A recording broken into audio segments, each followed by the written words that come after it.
আমাদের তরিকার মুরব্বী কুতুবুল আলম রশিদ আহমদ গঙ্গুই রহমাতুল্লাহ আলাইহি কানতে কানতে জীবনের শেষ বয়সে বাজান দুইটা ভালো চক্ষু অন্ধ বানায়া ফেলাইছে। আমার মালিককে বলার জন্য, মালিক তোমার ভয়, তোমার জাহান্নামের ভয়। আমি কানতে কানতে দুইটা ভালো চক্ষু অন্ধ বানাইয়া নিয়ে আসছি, আর কিছুই আনতে পারি নাই। কুতুবুল আলম ফজলুল করিম রহমাতুল্লাহি আলাইহি, আমাদের শায়খ মুর্শিদ রহমাতুল্লাহ আলাইহিকে যারা দেখছে, বাজান আল্লাহর ওলি কাঁদতে কাঁদতে কবরে গেছে। আহারে, প্রতিটা বয়ানের মধ্যে শুধু কান্না আর কান্না থাকতো। বাজান দাদা হুজুর চরমনে শায়খ রহমাতুল্লাহি আলাইহি আল্লাহর ওলির কথা শুনছি আল্লাহর কুতুবের জবানে। বাজান শায়খ রহমাতুল্লাহ আলাইহি বলতেন, বাবাজান রহমাতুল্লাহ আলাইহি শায়খ রহমাতুল্লাহ আলাইহি ইন্তেকালের কিছুদিন আগে আহারে জল চকির মধ্যে বৈশা পাশে কবরস্থান, ওই কবরস্থানের দিকে তাকায়া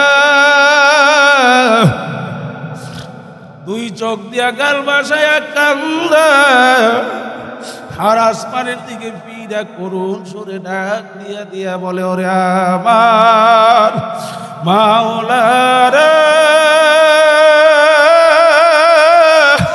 ওরে আমার মাশূক, তুমি যদি আমাকে মাফ নাই করো, আমি একা কেমনে থাকবো ওই অন্ধকার কবরে। সাথী নাই রে, বাতি নাই রে কবরে, একা একা কেমনে থাকবো ওই অন্ধকার কবরে। জালালউদ্দিন রুমি রহমাতুল্লাহি আলাইহি কত বড় আলেম।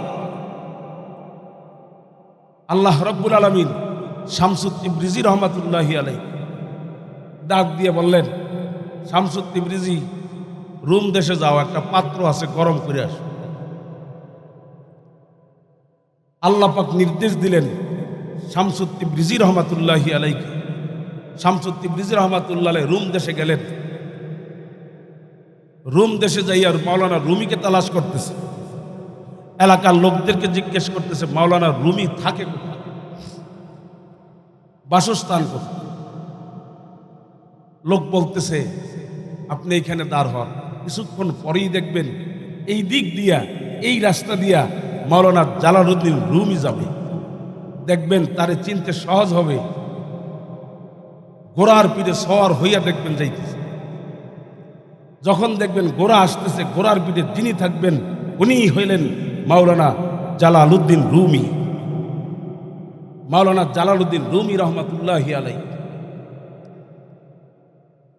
যখন ঘোড়ার পিঠে সওয়ার হইয়া ধপ ধপ করে আসতেছে, সামনে শামসুত তিবরিজি রহমাতুল্লাহি আলাইহি দাঁড়াইয়া গেলেন, ঘোড়ার লাগামের মধ্যে থাবা দিয়ে খাপ করে ধরে বসে। ধরার পরে বলতেছে, মাওলানা জালালউদ্দিন রুমির মধ্যে এলেমের একটা ভাব আছে না, কথা কয় না, এলেমের একটা ওজন আছে না। সম্পদওয়ালারা সম্পদের ওজনে, সম্পদের গরমে সমাজের সাধারণ মানুষদেরকে মানুষ মনে করে না। একটু ক্ষমতা পাইনি, কথা কয় না, নিজে জানি কি হয়ে গেছে। অথচ এলেম কত গরম জিনিস, এলেমেরও একটা গরম আছে। মাওলানা জালালউদ্দিন রুমি রহমাতুল্লাহ আলাইহি বড় বড় চোখ করে বলতেছে, তুমি কে, সাহস কত, তুমি আমার ঘোড়ার লাগাম ধরে বসে। রাগ হয়ে শামসুত তিবরিজি রহমাতুল্লাহ আলাইহি বলতেছেন, আমি শামসুত তিবরিজি। বলে, কিসের জন্য তুমি আমাকে ধরছো? বলে, আমি শুনছি আপনি বড় আলে, আপনি বড় আলে, আপনার সহবতের জন্য আসছি না, আপনার কাছে আমার কিছু জিজ্ঞাসা আছে। জিজ্ঞেস করতে করতে এক পর্যায়ে বলে ফেলছে, মাওলানা বলেন আলেম কাকে? কি কারে কয়? এত বড় আলেমের জিজ্ঞেস করে আলেম কারে কয়? ওই আলেমের পরিচয় দেয়, আলেমের সংজ্ঞা দেয়। বুঝেন তো কত বড় আলেম মাওলানা জালালউদ্দিন রুমি রহমাতুল্লাহ। সুন্দর উপস্থাপন। আলেম বলা হয় তাকে যেই আলেম শিক্ষা করার মাধ্যমে মানুষ সঠিক পথ পায়, অন্ধকারের পথ থেকে আলোর পথ। বিভিন্নভাবে এলেমের সংজ্ঞা, ওনার এলেম অনুযায়ী, উনি বড় আলেম অনুযায়ী বহুত সংজ্ঞা, বহুত পরিচয় দিলেন। কিন্তু একটা পরিচয় শামসুদ তিবরিজি রহমাতুল্লাহ তার কাছে মনোভূত হয় না। বলতেছে, মাওলানা আলেমের পরিচয় হয় না। কিন্তু চিন্তা করতে পারে, এত বড় আলেম, আলেমের পরিচয় সংজ্ঞা দিলেন, বলতেছে হয় না। এখন তিনি কেমন আলেম, তিনি কত জ্ঞান? মাওলানা শামসুদ তিবরিজি রহমাতুল্লাহ তিনি সঙ্গে সঙ্গে বলতেছে, মাওলানা জালালউদ্দিন রুমি এলেমের সংজ্ঞা হয় না। বলে এলেম কাকে বলে? তাহলে আপনি বলেন, তাহলে আমাকে শিক্ষা। বলতেছে, যেই এলেম শিক্ষা করার মাধ্যমে, যেই জ্ঞান শিক্ষা করার মাধ্যমে নিজেকে নিজের থেকে পৃথক করা যায়। আল্লাহ সুবহান। যেই এলেম, যেই জ্ঞান শিক্ষা করার মাধ্যমে নিজেকে নিজের থেকে পৃথক করা যায়। আস্তের উপরে মাথা নিচে চলে আসছে। মাওলানা জালালউদ্দিন রুমি রহমাতুল্লাহ ডাক দিয়ে, খুদ বখুদ মাওলানা রুমি নাশো, খুদ বখুদ মাওলানা রুমি নাশো, গোলামে শামসুদ তিবরিজি নাশো। আল্লাহর বান্দারা, কবর যাত্রীরা, পর্দা আমার মা বোনদেরকে বলবো, শামসুদ তিবরিজি রহমাতুল্লাহ আলাইহি যখন এইভাবে আলেমের সংজ্ঞা দিলে, এইভাবে আলেমের সংজ্ঞা দেওয়ার পরে, পরিচয় দেওয়ার পরে, শামসুদ তিবরিজি রহমাতুল্লাহ আলাইহি তিনি বললেন, আপনি আমাকে আলেম শিক্ষা দেন। বাজার নিজেকে অনেক কিছুই আমরা মনে করি, এই হইছি, ওই হইছি, সেই হইছি। বাজার আসলে আপনি এবং আমি কিছুই হইতে পারি নাই। জোরে বলেন কথা ঠিক না ঠিক? বাজার আপনার আমার মরণ কি মানের হালতে হবে কিনা, আপনার আমার কবরটা কি জান্নাতের বাগান হবে কিনা, আল্লাহ আপনার আমার হাসরের ময়দানে আমল নামার ডান হাতে পড়বে কিনা, মিজানের পাল্লা বাজান ও নেকের পাল্লা ওজন হবে, নেকের পাল্লা ভারী হবে কিনা, না গুনার পাল্লা ভারী হইয়া যায়। বাজান এই চিন্তা ওই ফুলসিরাতের 30,000 বছর ফুলসিরাতের রাস্তা বাজান, কেউ কেউ তো আমার মাওলার পাগলেরা তো বিজলির মতো পার হইয়া যাবে। জোরে বলেন কথা ঠিক না ঠিক? আপনার আমার কোন অবস্থা হবে বাজান কারোই তো জানা নাই। এই জন্য আল্লামা জিলি রহমাতুল্লাহ আলাইহি বলছেন, মরণের পরে কবরে যাইয়া আমার মাওলার কাছে মাপ না পাওয়া পর্যন্ত নিজেকে নিজে একটা শুয়োরের চেয়ে ভালো মনে করা যায় না। কথা ঠিক না বাড়ি? এই জন্য বাজান দেখি যত হক্কানি বুজুর্গ ওলামায়ে কেরাম, যত হক্কানি আল্লাহওয়ালাদেরকে দেখি, যারা নাকি এই রাস্তায় মুজাহাদা করতে করতে করতে করতে বাংলার জমিনে কুতুবুল আলম সৈয়দ ফজলুল করিম রহমাতুল্লাহ আলাইহি, আল্লাহর কুতুবের 60টা ছেলে, একটা মেয়ে, বাজান 60টা ছেলেকে দেখি যখন কোনো বড় বড় আলেমদের কাছে যায়, নিজেকে নিজে এত ছোট মনে করে যা কল্পনাও করা যায় না। এই জন্য বুজুর্গরা বলেন, মেটা দে আপনি হাস্তি को अगर कुछ मर्तबा चाहो के दाना खाक में मिलकर गोले गुलजार होता है। নিজেকে নিজে মিটে দাও, নিজেকে নিজে বিলীন কইরা দাও। আমি কিছু না, আমি কিছু না। নিজেকে যদি বিলীন করতে পারো বাজান, দেখবেন উঁচা জায়গার ভিতরে পানি জমা হয় না। আসমান থেকে যখন বৃষ্টি পড়ে নিচা জায়গার মধ্যে গড়ায়া গড়ায়া পানি জমা হইয়া যায়। জোরে বলেন কথা ঠিক না ঠিক? আল্লাহর পাকের রহমত বাজান অহংকারী মানুষের উপরে কিন্তু রহমত নাজিল হয় না। বহুত চরমনের পাগল দেখা, বহুত চরমনের পাগল দেখা। আল্লাহর জিকির করতে করতে করতে করতে এমন এক অবস্থা তৈরি হয়ে গেছে, এখন নাকটাই না ঘুমায়। বাজার তার জিব্বাটা আমার মাওলার জিকিরে চলতে থাকে। বাজার নাকটাই না ঘুমায়, কলবের ভিতরে টাস টাস মাওলার জিকির চলতে থাকে। একটা মুহূর্তের জন্য বাজান ওই কলব আর বন্ধ নাই।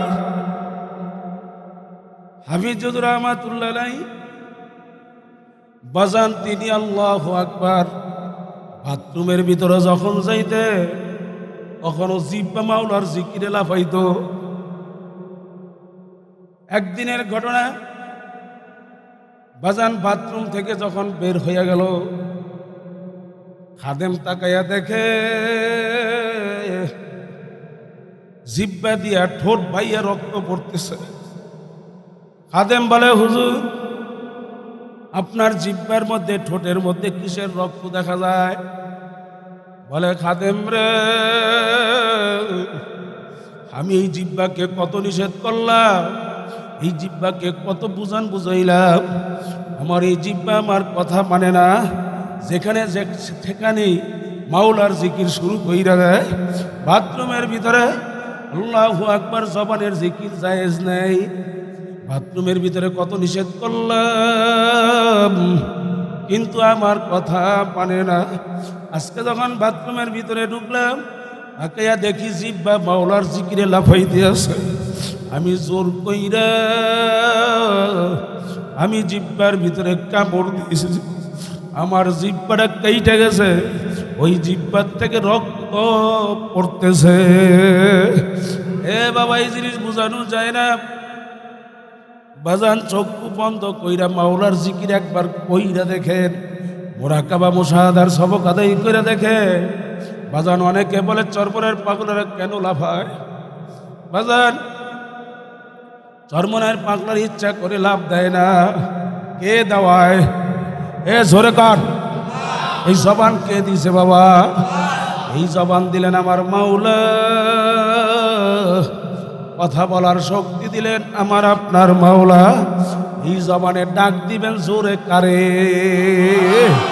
এ জোরে কাও আল্লাহ, আর জোরে ডাক দাও আল্লাহ। বাজান আমার মালিকের দিলটা ভাইগা ডাক দাও। আমার মাওলা বড় দয়ার মাওলা, আমার মাওলা বড় মায়ার মাওলা, আমার মাওলা বড় মহব্বতের মাওলা। আমার মাওলাকে যদি ডাক দেওয়ার মতো দিতে পারো বাবা, আনা ইনদা মুনকাসিরাতুল কুলুব, আমার মাওলা ভাঙ্গা দিলের কাছে থাকে বাবা। আল্লাহু আকবার। এইভাবে ডাকতে ডাকতে বাজান সাধনা করতে করতে করতে করতে যখন নাকি মৌতের বিছানায় আমার মাওলার পাগল পাশার খেয়ে পইরা যাবে, আমার মালিক ডাক দিয়ে বলবে, আজরাইল, আমার পাগল শখ কইরা সাধনা কইরা আহারে দুনিয়া ত্যাগ কইরা আমার পাগল কোন জান্নাত কামাই করছে, ওই জান্নাত না দেখাইয়া পাগলের জান কবজ কইরো না। বাজার জান্নাতের দরজাগুলা টাস টাস করে খুইলা যাইবে। পাগলার জান্নাতের দিকে তাকাইয়া থাকবে, পাগলা আরে কোন দিক দিয়ে রুটা বের হইয়া যাবে। বাজান মাওলার পাগল এর করতে পারবে না। আর যদি বাজান খোদা না খাস্তা আমার মাওলাকে হারাইয়া যদি মৌতের বিছানায় পাচার খাইয়া পড়ো, সালামকে আমার মালিক ডাক দিয়ে বলবে, আজরাইল এই নাফরমান সব কইরা কোন জাহান্নাম কামাই করছে, ওই জাহান্নাম না দেখাইয়া নাফরমানের জান কবজ কইরো না। বাজার ওই নাফরমান যখন মৌতের বিছানায় পাচার খেয়ে পইরা যাইবে, নাফরমান আল্লাহু আকবার স্বপ্নের মতো দেখতে পারবে। সালামের বাতাস মানে পাওতার জমিনে এক হাত মাসে এক হাত মাগরিবে আমাম দুনিয়াময় তার শরীর, এক একটা চক্ষু বড় বড় নীল দিঘির মতো। সালামের শরীরে কতগুলা কালো কালো লম্বা লম্বা পশম দেখা যায়, প্রত্যেকটা পশমের গোড়া দিয়ে আগুনের ঝিলকি বের হইতে আছে। আরে আল্লাহু আকবার, জাহান্নামের দরজাগুলা টাস টাস করে খুইলা গেছে।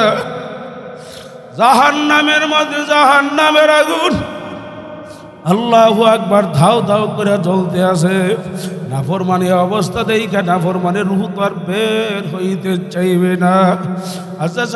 সালামের বড় বড় নখ বিশিষ্ট হাত আজান রাগ হইয়া গুসা হইয়া সালাম নাফরমানের মুখ দিয়ে ঢুকাইয়া দিয়ে রুহুটার মধ্যে একটা খপ করে থাবা দিয়া ধইরা বলবে, বাজান কলিজার রগরেশা সব সিরিয়া ফাইরা দিয়া যাবে। আল্লাহ আল্লাহ আপনি আমাদেরকে মাফ করিয়ে দিয়েন। বাজান খোদা না গাছটা যদি আমার মাওলাকে আর এক কবরে যাও, ওই কবরের মধ্যে চতুর্দিক থেকে জাহান্নামের আগুনে সব হইরা যাইবে। আরে নবী বলেন তিসাতু ওয়া তিসঈনা তিল্লিদান লাউ নুফিখা ফিল আরদি মা আমবাতাত খাদরা। নবী বলেন নাফরমানের কবরের ভিতরে একটা না দুইটা না 99টা সাপ জমা হয়ে যাইবে, কিয়ামত পর্যন্ত উল্টে পাল্টে শুধু কামড়াইতেই থাকবে। আল্লাহ বাজান কেমনে সহ্য করবা? আল্লাহ আমার মাওলাকে বন্ধু বানাও, আমার মাওলাকে আপন বানাও। এরপরে বাজান হাসরের ময়দান 50,000 বছরের কিয়ামতের ময়দান। আরে যেই সূর্যটা তুমি এবং আমি দেখি, আপনার আমার মাথার এক হাত আল্লাহু আকবার 9,30,00,000 মাইল উপর থেকে সূর্য তাপ দেয়। বাজান ওই সূর্যের এত গরম,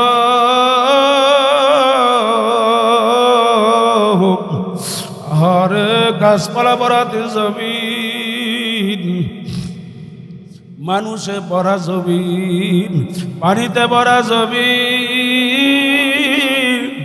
এই সূর্য যখন ঠান্ডা জমিনে তাপ দেয়, কেউ দৌড়ায় গাছের ছায়ার নিচে, কেউ দৌড়ায় ঘরের চালের নিচে। বাজার রোদ সহ্য করা যায় না, ওই পুষ্করিণীর পানিগুলা পর্যন্ত গরম হয়ে যায়। পুকুর পর্যন্ত পানির পিপাসায় পানির মধ্যে নেই। আল্লাহ বাজান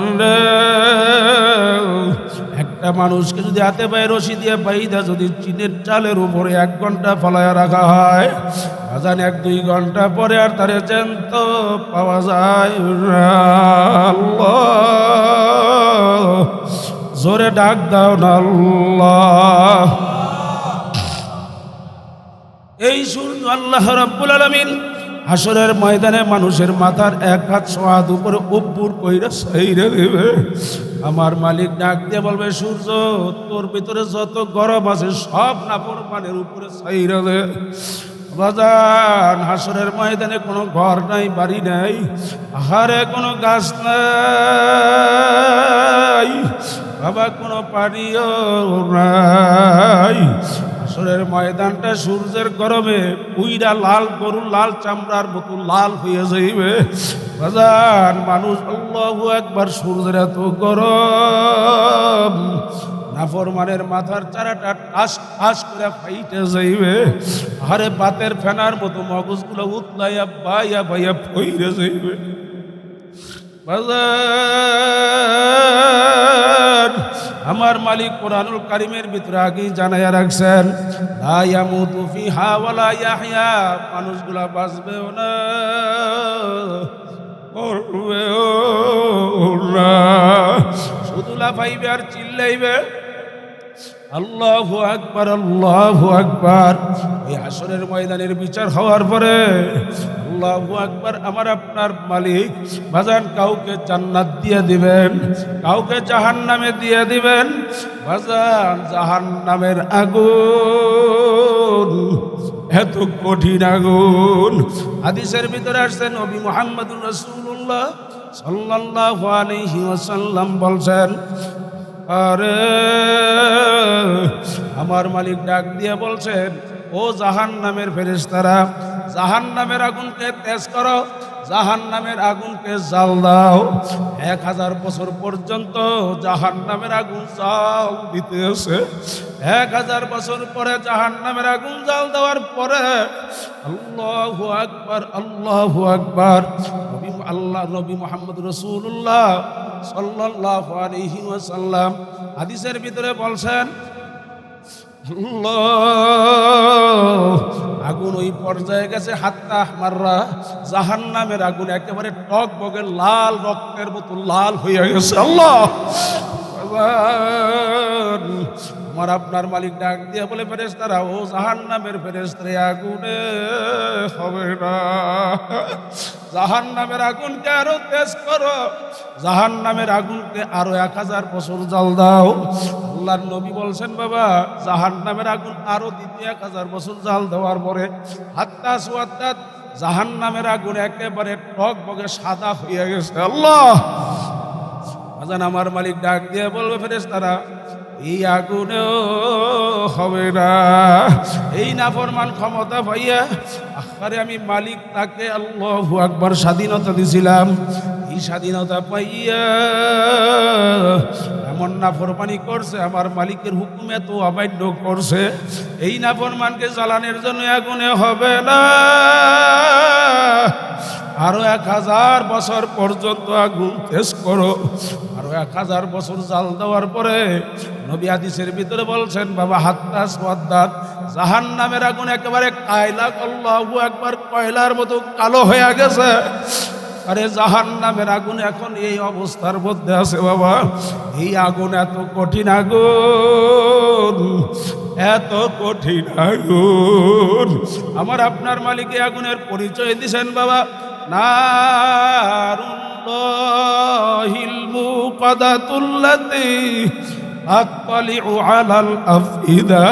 জাহান্নামের আগুন এত তেজের আগুন, ওই জাহান্নামের আগুন মানুষের শরীরের যে কোনো জায়গায় লাগাইয়া দেওয়ার সঙ্গে সঙ্গে ওই আগুন যে একেবারে কলিজা পর্যন্ত পৌঁছে যাইবে। আল্লাহ বাজান কেমনে সহ্য করব, বুঝা শুই না বাজান, তারপরে মাওলার কবর যাও, আরে আমার মালিকের বন্ধু বানাও। বাজান রে, দুনিয়ার ভিতরে কোনো বিপদের মধ্যে পড়লে আরে কত বন্ধু বান্ধব আগে আসে, খুদা না কাস্তা যদি ওই জাহান্নামের মধ্যে বিপদে পইরা যাও বাজান, আমার মাওলা ছাড়া কিন্তু আর কেউ নাই। আল্লাহর নবী আমার মাওলার ভয়, জাহান্নামের ভয়, বাজান কানতে কানতে কানতে কানতে কবরে গেছে। নবী আলাইহিস সালাতু ওয়াস সালাম বাজান যখন নামাজে দাঁড়াইতেন এমন ভাবে কানতেন, হাদিসের ভিতরে আসছে নবী বলছেন, হাত্তা তল্লুন, মনে হয় যেন হালকা বৃষ্টি হইতে আছে। আরে মাওলার ভয় কি এত কম হইয়া গেল? ওই মাওলার ভয় জাহান্নামের ভয়। তোমার আমার চোখে কেন পানি আসে না? আল্লাহর নবী আমার মাওলার ভয়, জাহান্নামের ভয়, বাজান কাঁদতে কাঁদতে অল্প বয়সে চিন্তায় চিন্তায় চুল মোবারক, দাড়ি মোবারক পাইকা গেল, পিঠ মোবারক বোঝা হইয়া গেল। যেই নবীর একটা গুনাহ নাই, তোমার আমার গুনার চিন্তায় আমার মাওলার ভয়, আমার মাওলার জাহান্নামের ভয়, তোমার আমার চোখে কেন পানি আসে না? হাদিসের ভিতরে আসছে বাবা, আল্লাহর নবী বলছেন বাজান, ইবুকু ইবুকু পাইলাম পাতা বাকু, ও উম্মত কান্দ, যদি কান্না না আসে কান্নার বাহানা করো। বাজান আমার মালিক বলছেন, পালিয়া দাকু কলিলাহু ওয়ালিয়া বুকু কাসীরা, কম কম হাসো, বেশি বেশি পরিমাণে কান্দো। বাজান সাহাবায়ে কেরামদের জীবনী পয়রা দেখো, বাজান সাহাবায়ে কেরাম কাঁদতে কাঁদতে কবরে গেছে। ওসমানে গনি রাদিয়াল্লাহু তাআলা আনহু, আল্লাহ আল্লাহ, কবর দেখলে তিনি সহ্যই করতে পারতেন না। কবর দেখলে খারাপ থেকে টাস করে পয়রা যাইতেন আর ভোপায়া ভোপায়া কাঁদতেন। সাহাবায়ে কেরাম সঙ্গী সাথীরা জিজ্ঞেস করে, ও আমিরুল মুমিনিন, আপনি এইভাবে কবর দেখলে কেন কাঁদেন? আল্লাহু আকবার। ওসমানে গনি রাদিয়াল্লাহু তাআলা আনহু তিনি বলতেন, ও আমার সাথীরা, আখিরাতের যেই কয়টা ঘাটি আছে, ওই কয়টা ঘাটির ভিতরে প্রথম ঘাটি হইল কবর। এই প্রথম ঘাটি হলো কবর। এই কবরে যার সঙ্গে ভালো ব্যবহার হবে, আখেরাতের বাকি ঘাটিগুলাতে ভালো ব্যবহার আশা করা যায়। আর খোদা না খাস্তা, খোদা না খাস্তা, এই কবরে যদি আমার জাহান্নামের আগুন ঢুইকা যায়, ওই বাকি ঘাটিগুলাতে ভালো ব্যবহারের আশা করা যায় না। আমাদের তরিকার মুরব্বী কুতুবুল আলম রশিদ আহমদ গঙ্গুই রহমাতুল্লাহ আলাইহি কানতে কানতে জীবনের শেষ বয়সে বাজান দুইটা ভালো চক্ষু অন্ধ বানায়া ফেলাইছে আমার মালিককে বলার জন্য, মালিক তোমার ভয়, তোমার জাহান্নামের ভয়। আমি কানতে কানতে দুইটা ভালো চক্ষু অন্ধ বানাইয়া নিয়ে আসছি, আর কিছুই আনতে পারি নাই। কুতুবুল আলম ফজলুল করিম রহমাতুল্লাহি আলাইহি, আমাদের শায়খ মুর্শিদ রহমাতুল্লাহ আলাইহিকে যারা দেখছে বাজান, আল্লাহর ওলি কাঁদতে কাঁদতে কবরে গেছে। আহারে, প্রতিটা বয়ানের মধ্যে শুধু কান্না আর কান্না থাকতো। বাজান দাদা হুজুর চরমনে শায়খ রহমাতুল্লাহি আলাইহি, আল্লাহর ওলির কথা শুনছি আল্লাহর কুতুবের জবানে। বাজান শায়খ রহমাতুল্লাহ আলাইহি বলতেন, বাবাজান রহমাতুল্লাহ আলাইহি, শায়খ রহমাতুল্লাহ আলাইহি ইন্তেকালের কিছুদিন আগে আহারে জল চকির মধ্যে বৈশা পাশে কবরস্থান, ওই কবরস্থানের দিকে তাকায়া দুই চোখ দিয়া গাল বাসায়া কান্দা, আর আসমানের দিকে পিড়া করুন সুরে ডাক দিয়া দিয়া বলে, ওরে আমার মাওলা রে, ওরে আমার মাশউক রে, তুমি যদি আমাকে মাফ নাই করো, আমি একা কেমনে থাকবো ওই অন্ধকার কবরে? সাথী নাই রে, বাতি নাই রে কবরে, একা একা কেমনে থাকবো ওই অন্ধকার কবরে? বাজান আমিও দোয়া চাই, আমিও আপনাদের জন্য দোয়া করি।